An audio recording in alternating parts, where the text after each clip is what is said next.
செய்திகள் தொடர்கின்றன. எகிப்தில் மக்கள் புரட்சி ஏற்பட்டதை அடுத்து தற்போது அங்கு 3 கட்டங்களாக தேர்தல் நடைபெறும் என்று அந்நாட்டு ராணுவ தலைமையகம் தெரிவித்துள்ளது. இத்தேர்தல் முறைப்படி நடைபெறுகிறதா என்பதை பார்வையிடுவதற்கு வெளிநாட்டு பார்வையாளர்களுக்கும் அனுமதி அளித்துள்ளது. மத்திய கிழக்கு நாடான எகிப்தில் அதிபர் ஹோஸ்னி முபாரக்கிற்கு எதிராக அந்நாட்டு மக்கள் கிளர்ச்சியில் ஈடுபட்டனர். 17 நாட்கள் நடைபெற்ற போராட்டத்திற்கு பிறகு கடந்த பிப்ரவரி மாதம் அதிபர் முபாரக் தனது பதவியை ராஜினாமா செய்தார். தற்போது அங்கு இடைக்கால அரசும் ராணுவமும் ஆட்சி செய்து வருகிறது. இந்நிலையில் எகிப்து நாடாளுமன்றத்திற்கு வரும் செப்டம்பர் மாதம் 18ஆம் தேதி பொதுத் தேர்தல் நடத்தலாம் என அந்நாட்டு ராணுவம் முடிவு செய்துள்ளது. அவ்வாறு நடைபெறும் நாடாளுமன்ற தேர்தல் 3 கட்டங்களாக நடத்தவும் ராணுவம் திட்டமிட்டுள்ளது. இதுகுறித்து ராணுவ தலைமை அதிகாரி ஜெனரல் மாமூதுக் ஹாஜின் கூறுகையில், நாடு முழுவதும் 120 மாவட்டங்களில் ஓட்டுச்சாவடிகள் அமைக்கப்பட்டுள்ளதாகவும் இத்தேர்தலை ராணுவமே முன்னின்று நடத்தினாலும் நீதித்துறைதான் கண்காணிக்கிறது என்றும் தெரிவித்தார். சீன தலைநகர் பீஜிங் நகரில் உள்ள ஒரு மேம்பாலத்தில் லாரி ஒன்று அளவுக்கு அதிகமாக பாரம் ஏற்றிச் சென்றபோது அந்த பாலம் சீட்டுக்கட்டை போல் சரிந்தது.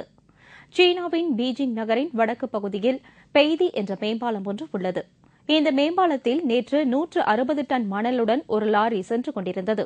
அப்போது அளவுக்கு அதிகமான பாரத்தை தாங்க முடியாத அந்த மேம்பாலம் சீட்டுக்கட்டை போல் சரிந்தது. இருப்பினும் இந்த விபத்தில் அதிர்ஷ்டவசமாக எந்தவித உயிர் சேதமும் ஏற்படவில்லை. விபத்துக்குள்ளான பெய்தி பாலம் கடந்த 1987ஆம் ஆண்டு கட்டப்பட்டதாகும். அதன் தாங்கும் திறன் 55 டன் என்றே குறிப்பிடப்பட்டிருந்த போதும் 160 டன் மணலுடன் இந்த லாரி பாலத்தில் செல்ல எவ்வாறு அனுமதிக்கப்பட்டது என்று விசாரணை நடத்தப்பட்டு வருகிறது. சட்டவிரோதமாக வேட்டையாடப்பட்டு கென்யாவிற்கு கடத்திச் செல்லப்பட்ட 5 டன் யானை தந்தங்கள் அந்நாட்டு அரசு அதிகாரிகளால் தீயிட்டு அழிக்கப்பட்டன. சிங்கப்பூர், தான்சானியா ஆகிய நாடுகளில் இருந்து சட்டவிரோதமாக சுமார் 5 டன் யானை தந்தங்கள் கென்யாவிற்கு கொண்டுவரப்பட்டன. இவற்றை பறிமுதல் செய்த அதிகாரிகள் அவற்றை மொத்தமாக அடுக்கி வைத்து தீயிட்டு கொளுத்தும்படி அந்நாட்டு அதிபர் மிவாய் கிபாகி உத்தரவிட்டார். அதன்படி 335 யானைகளிடமிருந்து வெட்டி எடுக்கப்பட்ட 40,000 தந்தங்களை கென்யா அரசு நேற்று பறிமுதல் செய்தது. கென்யாவின் தெற்கு மாகாணமான முன்யானி எனப்படும் பகுதியில் இந்த தந்தங்கள் மொத்தமாக அடுக்கி வைக்கப்பட்டு அதிபர் மிவாய் கிபாகி முன்னிலையில் தீயிட்டு கொளுத்தப்பட்டன. இதனை அதிபரே முன்னின்று நடத்தினார். பின்னர் இதுகுறித்து செய்தியாளர்களிடம் பேசிய அந்நாட்டு அதிபர், கென்யாவில் இனி சட்டவிரோத வியாபார நடவடிக்கைகள் இருக்கக்கூடாது என்றும் அதற்கு முன்னோடியாகத்தான் இந்த யானை தந்தங்கள் எரிக்கப்பட்டன என்றும் தெரிவித்தார்.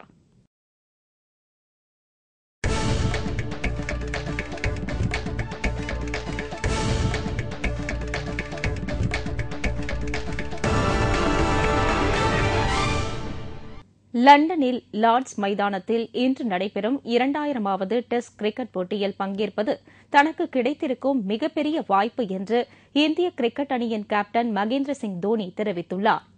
இந்திய கிரிக்கெட் அணி இங்கிலாந்தில் சுற்றுப்பயணம் மேற்கொண்டுள்ளது. இரு அணிகளுக்கு இடையிலான 4 போட்டிகள் கொண்ட டெஸ்ட் தொடரில் முதலாவது டெஸ்ட் போட்டி லண்டன் லார்ட்ஸில் இன்று மதியம் 3:30க்கு தொடங்குகிறது. சர்வதேச அரங்கில் நடைபெறும் 2000வது டெஸ்ட் கிரிக்கெட் போட்டி என்பதால் இந்த போட்டி வரலாற்று முக்கியத்துவம் பெறுகிறது. அதோடு இந்தியா, இங்கிலாந்து ஆகிய அணிகளும் மோதும் 100வது டெஸ்ட் போட்டி என்ற பெருமையையும் இது அடைந்துள்ளது. இந்நிலையில் இந்திய கிரிக்கெட் அணியின் கேப்டன் மகேந்திர சிங் தோனி லார்ட்ஸில் நேற்று செய்தியாளர்களை சந்தித்தபோது, வரலாற்று சிறப்புமிக்க இந்த ஆட்டத்தில் தான் பங்கேற்பது தனக்கும் தனது அணியினருக்கும் ஒரு அரிய வாய்ப்பு என்று தெரிவித்தார். இத்துடன் செய்திகள் நிறைவடைகின்றன. தலைப்புச் செய்திகள் மாலை 6 மணிக்கு. உங்கள் பிரச்சினைகளுக்கு உடனடி தீர்வு காண 30134600 என்ற கேப்டன் டிவியின் தொலைபேசி எண்ணை தொடர்பு கொள்ளுங்கள். வணக்கம்.